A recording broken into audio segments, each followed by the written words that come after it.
मैं हूं आपके साथ सपना दीपक मदेशिया। बुलेटिन का आगाज करेंगे। मुख्यमंत्री पुष्कर सिंह धामी ने शिक्षा विभाग के अंतर्गत सहायक अध्यापक में नव चयनित शिक्षकों को नियुक्त पत्र वितरित किए। कार्यक्रम में शिक्षा मंत्री धन सिंह रावत भी उपस्थित हैं। आइए बात का सीधा रुख कराते हैं राजकीय दून मेडिकल कॉलेज पटेल नगर देहरादून का, जहां सीएम धामी कार्यक्रम में उपस्थित चयनित शिक्षकों को संबोधित कर रहे हैं।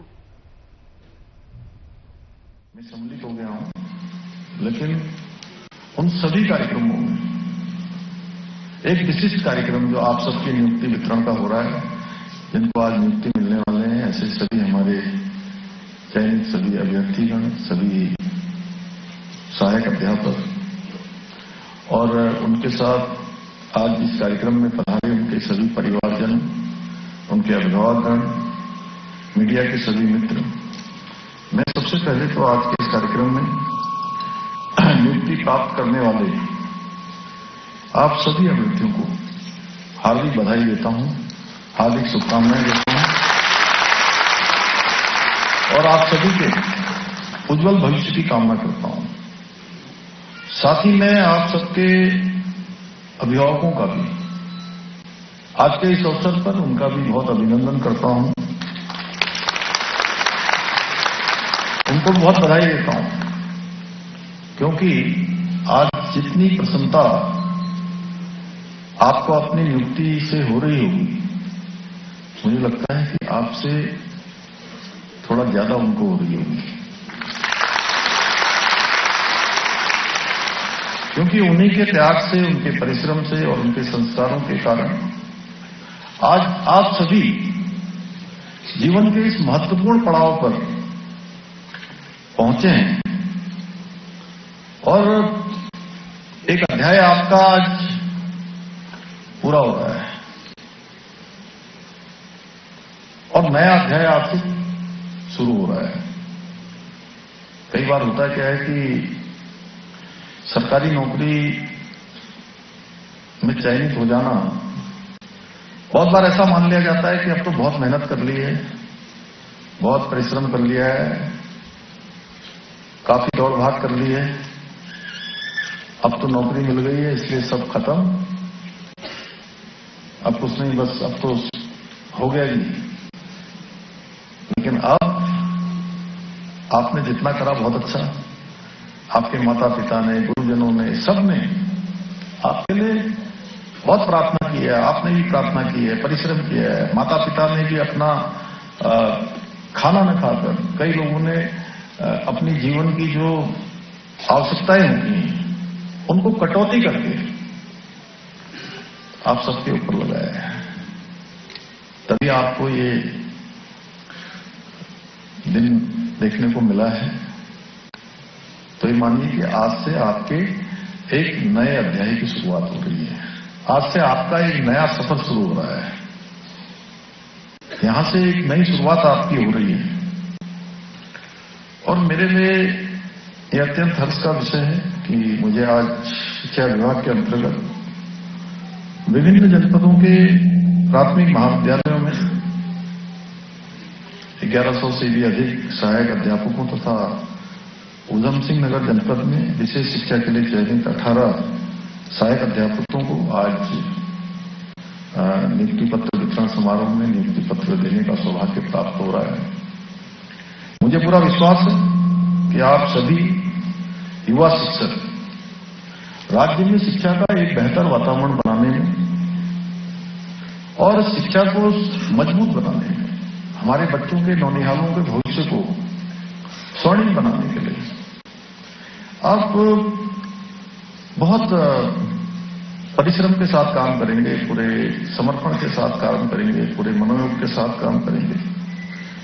साथियों, आज से आप सभी के कंधों पर उत्तराखंड के भविष्य को गढ़ने और संवारने की बहुत ही अत्यंत महत्वपूर्ण जिम्मेदारी आ गई है, क्योंकि जब किसी बच्चे को अच्छी शिक्षा मिलती है, आप स्वयं सोचिए कि आप लोग जब बचपन में पढ़ते थे, स्कूल जाना शुरू किया, उस समय जो शिक्षा आपको मिली होगी वही शिक्षा आपके पूरे संपूर्ण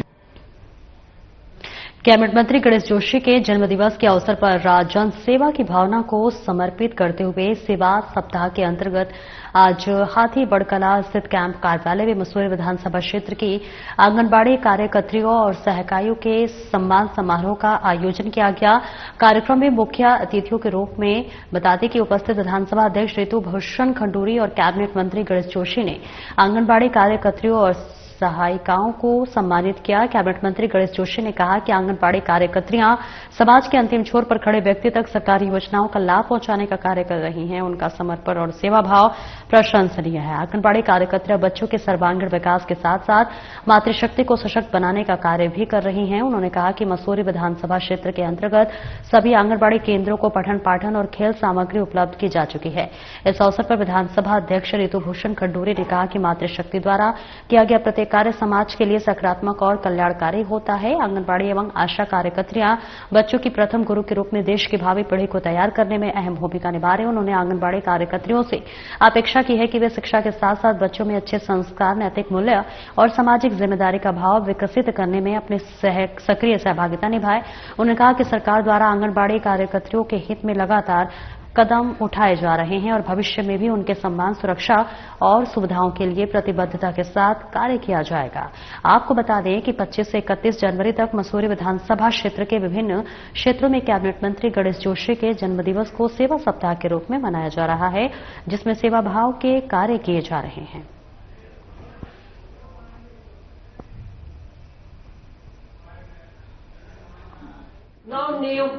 कहती कि पहला जो स्कूल है वो माँ के बाद जो होता है वो आप ही के पास बच्चा आता है। और मैं अगर इस विधानसभा की बात करूं, क्योंकि आप सबके बीच में मेरा लगातार जाना होता है, तो सच में आपने एक मॉडल आंगनबाड़ी केंद्र इस विधानसभा में स्थापित किए हैं। ये आपकी मेहनत से संभव हो पाया है। सीखने की चीजें हैं। राजनीति में आदरणीय गणेश जोशी से बहुत कुछ हम लोग सीख सकते हैं, व्यवहार सीख सकते हैं, राजनीति और आपके वोट बढ़ते हैं, आप पूरे प्रदेश में घूमते रहते हैं और आप जीतते चले जा रहे हैं, तो कुछ न कुछ तो कला, कुछ न कुछ तो बात आप में अवश्य होगी। और मुझे बहुत प्रसन्नता और खुशी है कि आपने इस जन्म सप्ताह में पहुंची हूँ। बहुत बहुत आपका आभार व्यक्त करती हूँ और धन्यवाद देती हूँ। किसी भी चीज में कार्य करती है तो वहाँ अच्छा ही अच्छा होता है, वहाँ चीजें अच्छी होती हैं, वहाँ विकास होता है, वहाँ समाज और दिख रहा है। पिछले 10-12 साल में अगर मैं देखूं, इसीलिए मैं कहती हूँ इस वक्त जो मैं शुरुआती संस्कार देना का जो बहुत ही सुंदर कार्य आप लोग कर रहे हैं, वो अगर आप नहीं करेंगी तो सोचिए समाज का क्या होगा। 40 साल से मैं आदिवासी जीवन में हूँ और मैंने गरीबी को बहुत नजदीक से देखा है। और हमेशा चाहे मेरे बेटे का जन्मदिन हो, मेरी शादी 30 साल के लिए हो, मेरे बच्चों का जन्मदिन हो, चाहे मेरा जन्मदिन हो, हम सेवा सप्ताह के रूप में मनाते हैं। 25 तारीख से सेवा सप्ताह हमने सुबह खोली में कम्बल बांटने से शुरू किया था, हेल्थ कैंप भी लगाया था। और आज मेरे आवास पर हमारी आंगनबाड़ी बहनें जो राष्ट्र का नवनिर्माण करती हैं, तो छोटा बच्चा इनके पास जाता है। बच्चे की सबसे बड़ी गुरु माँ होती है। माँ के बाद आंगनबाड़ी में उसको शिक्षा दीक्षा, उनके व्यवहार ये हमारी बहनें सिखाती हैं। इस अवसर पर मैंने उनको सम्मानित करने का निर्णय लिया और आज हमारी सशक्त महिला विधानसभा की अध्यक्षा ऋतु खंडूरी जी ने यहाँ पर आकर हमें उन बहनों को अपना आशीर्वाद दिया, क्योंकि इस राष्ट्र के निर्माण में और इस प्रदेश का तो निर्माण ही मेरी बहनों ने किया था। मुझे याद है जब आंदोलन में थे तो ये नारा लगा करता था कि उत्तर चलती जा रही है, नहीं चल जा रही है। कहूँगा राज्य अगर मिजोरम ने बनाया तो कोई छोटी नहीं होगी। इस अवसर पर मैंने आज मुख्यमंत्री शक्ति का सम्मान करने की यहाँ पर कोशिश की है और लगातार इस प्रकार के कार्यक्रम अभी हम जो है अपनी आशा बहनों का भी सम्मान कर रहे हैं, क्योंकि वास्तव में सम्मान के पात्र वो लोग होते हैं जो नींव के पत्थर होते हैं। ये हमारे नींव के पत्थर हैं, ये हमारे भविष्य को तैयार करते हैं। तो इस अवसर पर मैंने आभार उत्तराखंड में समान नागरिक संहिता को प्रभावी ढंग से लागू करने और इसके अंतर्गत उत्कृष्ट कार्य करने वाले कर्मयोगियों को सम्मानित करने के लिए बागेश्वर में एक विशेष कार्यक्रम का आयोजन किया गया। समारोह में उन अधिकारियों और जनप्रतिनिधियों को सराहा गया जिन्होंने जमीनी स्तर पर यूसीसी के प्रावधानों को जनता तक पहुंचाने और प्रशासनिक प्रक्रियाओं को सुगम बनाने में महत्वपूर्ण भूमिका निभाई। कार्यक्रम के दौरान विभिन्न श्रेणियों में बेहतर प्रदर्शन करने वाले कर्मठ कर्मियों को प्रशस्ति पत्र देकर सम्मानित किया गया। सम्मान समारोह के दौरान उपस्थित मुख्य अतिथियों और प्रशासनिक अधिकारियों ने कहा कि समान नागरिक संहिता राज्य सरकार की एक महत्वाकांक्षी परियोजना है। बागेश्वर जिले में इसके सफल संचालन के लिए टीम वर्क की सराहना की गई। सम्मानित होने वाले ग्राम प्रधानों और अधिकारियों ने खुशी जाहिर करते हुए कहा कि इस तरह के आयोजनों से काम के प्रति जिम्मेदारी का भाव बढ़ता है। इससे न केवल सरकारी योजनाओं के प्रति जनता का विश्वास मजबूत होता है बल्कि अंतिम छोर तक बैठे व्यक्ति को भी शासन की सेवाओं का लाभ आसानी से मिल पाता है।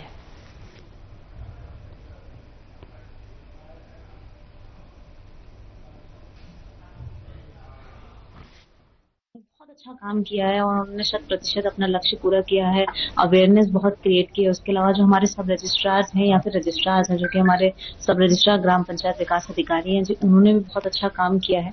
अवेयरनेस का काम किया है, मोटिवेट का काम किया और जिनके क्षेत्र में सबसे ज्यादा रजिस्ट्रेशन जो हुआ है और जिनकी ऑटो अपील कम हुई है, जिनकी कैंसिलेशन ऑफ रजिस्ट्रेशन कम हुए हैं, उन सभी को आज हम लोगों ने सम्मानित किया है। और कोशिश की जा रही है कि जो जिला बागेश्वर है इसमें जो हमारा लक्ष्य है उसको 100% पूर्ण भी किया जाए और साथ के साथ अवेयरनेस भी किया जाए और जो नई शादियां हो रही हैं उसका रजिस्ट्रेशन भी 100% इंश्योर। और आगे बढ़ेंगे जहां आपको बता दें पशुपालन मंत्री सौरभ बहुगुणा का दुबई दौरा है। बेहद महत्वपूर्ण दौरा बताया जा रहा है जिसके अंतर्गत विश्व के सबसे बड़े खाद्य और पेय प्रदर्शनी गुलफूट में शिरकत की। विभाग द्वारा लगाए गए स्टॉलों का निरीक्षण भी किया। इस बीच अंतर्राष्ट्रीय निर्यातकों और आगंतुकों से राज्य के विभिन्न उत्पादों की विशेषताओं और निर्यात की संभावनाओं पर विस्तृत चर्चा की। उत्तराखंड के शुद्ध और प्राकृतिक उत्पादों को वैश्विक मंच प्रदान करने की दिशा में बड़ा कदम। हमारा संकल्प उत्तराखंड के मत्स्य पालकों और पशुपालकों के उत्पादों को मिले अंतर्राष्ट्रीय पहचान, पालकों की आर्थिकी को मिलेगी नई मजबूती।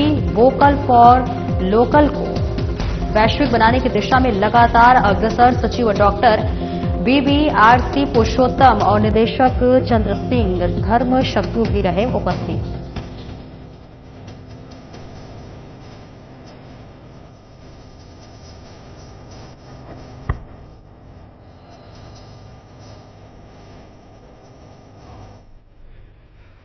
शिवरात्रि के अवसर पर आयोजित होने वाले भव्य छोटा कैलाश मेले की तैयारियों को लेकर काठ गोदाम सर्किट हाउस में आयोजित बैठक विवादों के घेरे में आ गई है।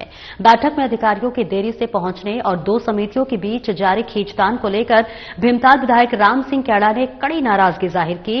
विधायक राम सिंह कैड़ा ने आरोप लगाया कि मेले जैसे महत्वपूर्ण विषय पर बुलाई गई बैठक में अधिकारी समय पर नहीं पहुंचे। उन्होंने इसे जनता की आस्था और जनप्रतिनिधियों का अपमान करार दिया। छोटा कैलाश मेले के आयोजन को लेकर दो अलग अलग समितियों के बीच वर्चस्व की जंग देखने को मिली।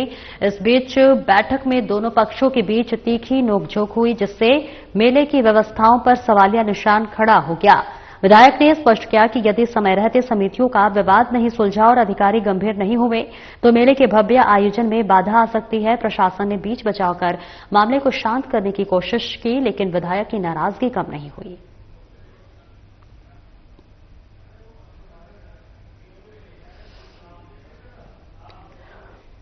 ये छोटा कैलाश मंदिर हमारे उत्तराखंड का पूरे देश का एक प्रसिद्ध मंदिर है जहां पर शरणार्थी दर्शनार्थी बड़ी दूर से यहां पर आते हैं, प्रदेश से आते हैं, बाहर से आते हैं।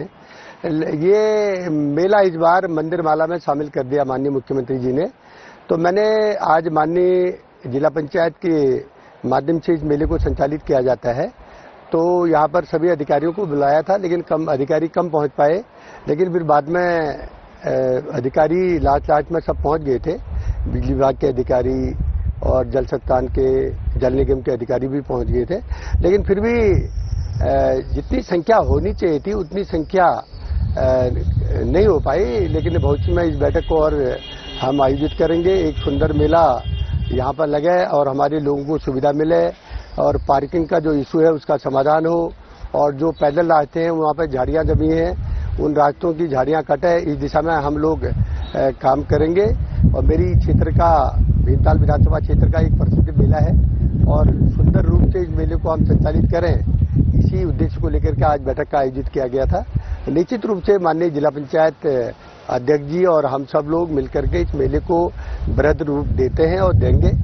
और जो काठगोदाम से लेकर के छोटा कैलाश मंदिर तक जो हमेशा जाम की स्थिति बनी रहती है, वो व्यवस्था कैसे सुदृढ़ हो, जो हमारे दर्शनार्थी हैं उनको सुगमता से भगवान के दर्शन हो, इसलिए इस बैठक का आज आयोजन किया गया था। बहुत सी में बहुत जल्दी एक बैठक और आयोजित करेंगे, चाहे भीमताल में करें चाहे उधर ही मंदिर के आसपास करें। इस मेले को सुंदर बृहद रूप देने के लिए हम लोग प्रयासरत हैं और इस बार माननीय मुख्यमंत्री जी से आग्रह करके हमने इसको मंदिरवाला में शामिल किया है और इस मेले को हम सुंदर और भव्य बनाने का काम करेंगे। और रुड़की के रामपुर चुकी इलाके में आपको बता दें, सुबह एक चाय की दुकान में जोरदार धमाका होने से हड़कंप मच गया। धमाका इतना भीषण था कि दुकान देखते ही देखते मलबे के ढेर में तब्दील हो गई और आसपास के लोग दहशत में आ गए। बता दें कि हादसा चाय की दुकान में रखे गैस सिलेंडर के फटने की वजह से हुआ। धमाके की गूंज काफी दूर तक सुनाई दी। इस हादसे के वक्त दुकान में मौजूद 2 लोग बुरी तरह से झुलस गए। विस्फोट इतना जबरदस्त था कि दुकान की छत और दीवारें ढह गई। मौके पर चारों तरफ मलबा बिखरा नजर आया और दुकान का सारा सामान राख हो गया। घटना की सूचना मिलते स्थानीय पुलिस और फायर ब्रिगेड की टीम मौके पर पहुंची। स्थानीय लोगों की मदद से घायलों को मलबे से बाहर निकालकर अस्पताल पहुंचाया गया। घायलों की स्थिति गंभीर बताई जा रही है। पुलिस अब इस बात की जांच कर रही है कि सिलेंडर में रिसाव कैसे हुआ और दुकान में सुरक्षा मानकों का पालन किया जा रहा था या नहीं।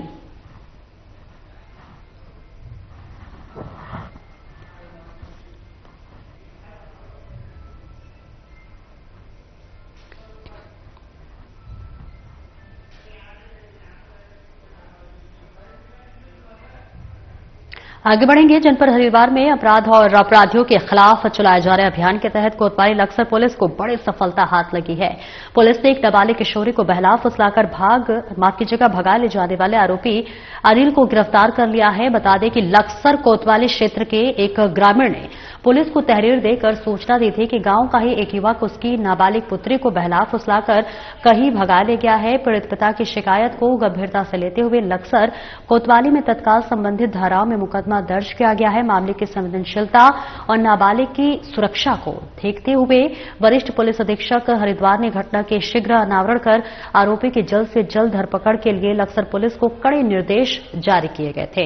एसएसपी के निर्देशों के अनुपालन में कोतवाली लक्सर पुलिस ने मुखबिरों और सर्विलांस की मदद से जांच तेज की। पुलिस टीम ने सटीक सूचना के आधार पर दबिश देते हुए आरोपी अनिल को गिरफ्तार कर लिया। पुलिस अब मामले में आगे की विधिक कार्रवाई कर रही है और किशोरी की सकुशल बरामदगी के बाद परिजनों को सौंप दिया गया है। लक्सर पुलिस ने जनता से अपील की है कि बच्चों की गतिविधियों पर नजर रखें और किसी भी संदिग्ध घटना की सूचना तुरंत पुलिस को दे। पुलिस ने साफ किया है कि महिला और बच्चों के विरुद्ध अपराध करने वालों को किसी भी कीमत पर बख्शा नहीं जाएगा।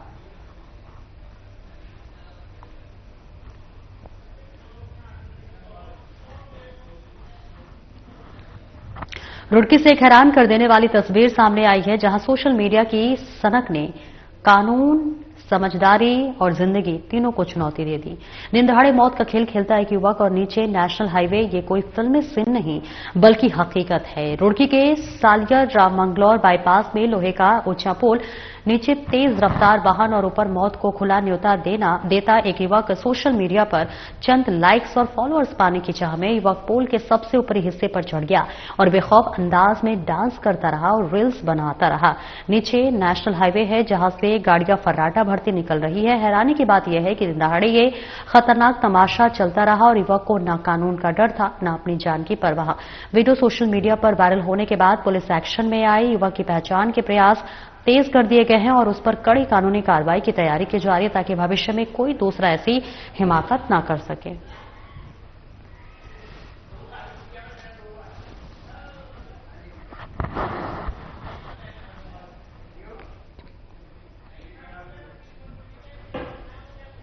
उत्तराखंड में कड़ाके की ठंड और शीतलहर का प्रकोप लगातार बढ़ता जा रहा है। पहाड़ों में हो रही बर्फबारी और मैदानी इलाकों में छाए घने कोहरे के कारण जनजीवन पूरी तरह से प्रभावित हुआ है। इस स्थिति को देखते हुए राज्य के स्वास्थ्य विभाग ने अपनी तैयारियां पूरी कर ली है। देहरादून के मुख्य चिकित्सा अधिकारी डॉक्टर मनोज शर्मा ने बताया कि शीतलहर के बढ़ते खतरे को देखते हुए जिले के सभी सरकारी अस्पतालों और स्वास्थ्य केंद्रों को विशेष निर्देश जारी किए गए हैं। सभी चिकित्सालयों को ठंड से संबंधित बीमारियों के मरीजों के लिए दवाओं और उपकरणों का पर्याप्त स्टॉक रखने को कहा गया है। शीतलहर के इस दौर में स्वास्थ्य विभाग ने लोगों से भी सावधानी बरतने की अपील की है। जरूरी होने पर ही बाहर निकले, विशेषकर बुजुर्गों और बच्चों को सुबह और शाम की अत्यधिक ठंड से बचने की सलाह दी गई है। मुख्य चिकित्सा अधिकारी ने स्पष्ट किया है कि प्रशासन और स्वास्थ्य विभाग मौसम की स्थिति पर लगातार नजर बनाए हुए हैं और किसी भी आपात स्थिति से निपटने के लिए पूरी तरह तैयार है।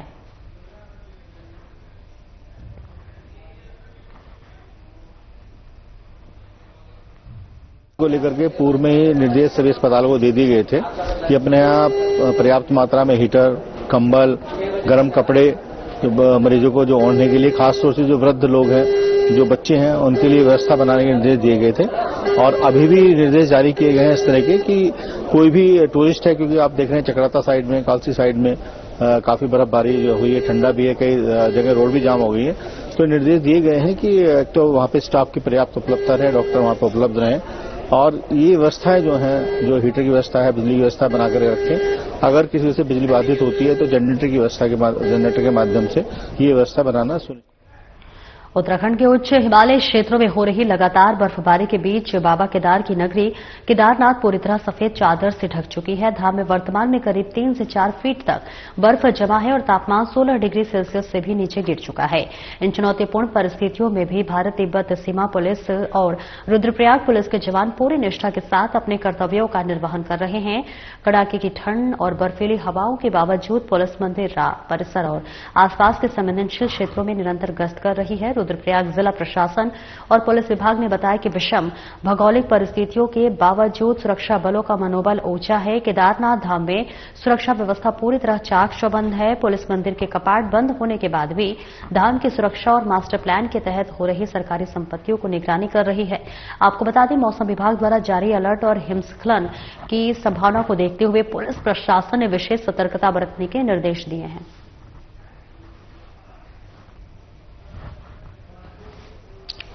तो देखिए, हिमस्खलन की वजह से यहां पर काफी दिक्कतें हो रही हैं। भारी बर्फबारी के बीच सुरक्षा व्यवस्था जो है हालांकि चाक चौबंद की गई है। केदारनाथ से ये तस्वीरें आपको दिखा रहे हैं जहां पर उच्च हिमालय क्षेत्रों में इस वक्त बर्फबारी लगातार जारी है। हालांकि पर्यटकों को भी ये लुभाने वाली तस्वीर है, लेकिन इस बीच सुरक्षा की भी चाक चौबंद व्यवस्था की गई है प्रशासन की तरफ से और सभी को अलर्ट रहने के लिए यहां पर चेतावनी भी दी जा रही है। तो देखिए, तस्वीरें केदारनाथ से आपको दिखा रहे हैं जहां पर भारी बर्फबारी के बीच सुरक्षा को लेकर प्रशासन अलर्ट है। सुरक्षा का चाक चौबंद व्यवस्था किया गया है। सुबह से लगातार बर्फबारी इस वक्त देखने को मिल रही है जहां पर पर्यटक भी देखिए यहां पहुंचते हुए नजर आ रहे हैं। तो सीधी तस्वीरें आपको दिखा रहे हैं केदारनाथ से जहां लगातार भारी बर्फबारी हो रही है। इसके साथ ही उच्च हिमालय क्षेत्रों में भी बर्फबारी हो रही है।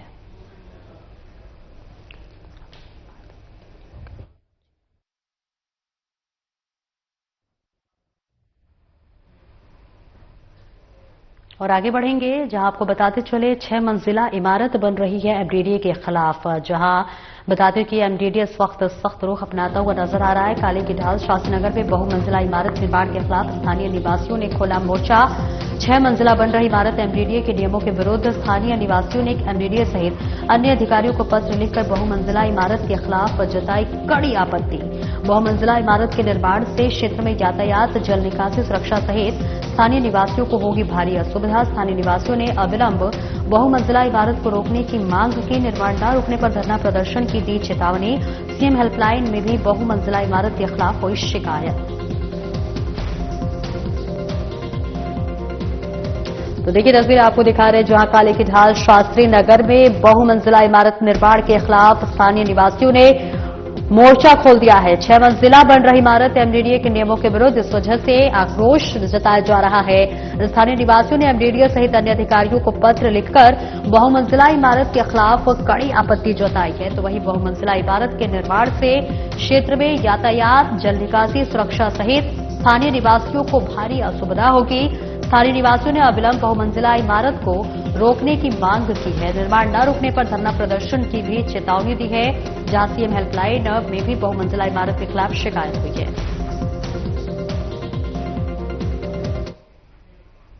फिलहाल इस बुलेटिन में इतना ही। नमस्कार।